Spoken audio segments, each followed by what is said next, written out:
হামের যে অবস্থা দায়ীকে অন্তর্বর্তী সরকারের স্বাস্থ্য মন্ত্রণালয়। ঠিক একই কারণে আজকে ডাক্তারদের মৃত্যুর জন্য তাদেরকে দায় নিতে হবে, কারণ ডাক্তার জহিরুল ইসলাম শাকিল জানে যে শেষ মুহূর্তেও তারা কিন্তু চিকিৎসা স্বাস্থ্যসেবীদের সুরক্ষা আইনটা করে নাই, কিন্তু করে যেতে পারত, করে নাই।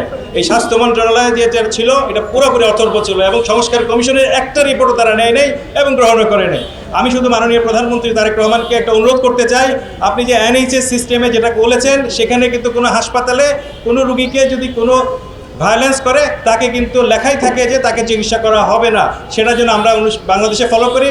আপনাকে অনেক ধন্যবাদ যে আপনি এখানে আনসার নিয়োগ করেছেন, কিন্তু পাশাপাশি আমাদের একটা প্রস্তাব হলো হসপিটাল পুলিশ অথবা মেডিকেল পুলিশের জন্য ইন্ডাস্ট্রিয়াল পুলিশের মতো একটা ইউনিট তৈরি করা।